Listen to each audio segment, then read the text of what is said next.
It's not quite normality, but it's certainly a big step towards it. Just a police presence remains here at the London Road Cemetery, as does the cordon off grave Sergei Skripal visited. Now, the police cordon that was here at the cemetery was lifted on Wednesday evening. Now, there are still a few cordons across Salisbury, mainly in the city centre. There are still cordons at the Malting, the Mill Pub and Zizi's restaurant, but some are just happy the police presence has been downgraded. I'm absolutely delighted that the police presence has been scaled down at the London Road Cemetery. All our other cemeteries and the crematorium were unaffected by the police inquiry. And what this means to our residents and people from further afield is they can now access the cemetery, visit their loved ones and pay their respects.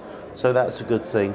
It's also a sign, I think, that we're approaching business perhaps as usual. The cemetery remained closed on Mother's Day, which caused some upset amongst people who wanted to pay their respects to relatives who may have passed on. Wiltshire Police at the time apologised for it as the investigation continued.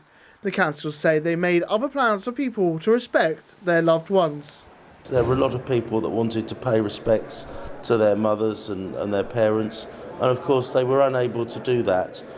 What we did is the police were very accommodating.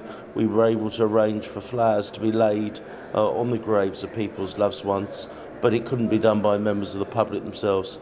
I apologised at the time. I said how sorry I was about this for Salisbury, but when we said we're going to cooperate fully with the police inquiry, that's exactly what we did. It has been reported the rest of the cordons may be here for months instead of just weeks, but even the council don't know when they'll be lifted. The police work is ongoing. They update me on a day-by-day basis, but they haven't given any indication of when the sites are likely to be released. It certainly won't be for some time yet, I believe. But they're hoping the city can move on with the cordons in place. As we reported on Wednesday, parking will be made free in the city on Saturday, and there are other measures in place as well. But the council accepts the city hasn't had the best of times. Salisbury has been through a rough time, and we had a terrible incident that was unprecedented. We've then had huge military and police presence as the inquiry started in earnest to find out exactly who perpetrated those terrible crimes. We're now moving on to the second stage, which is living with the cordons, living with the sites, and we've got a whole raft of measures in place. How much longer will the people of Salisbury have to wait for a normal life again?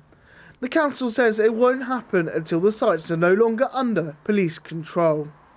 In the end, we're not going to be able to achieve that until the police release the sites back to the relevant landowners.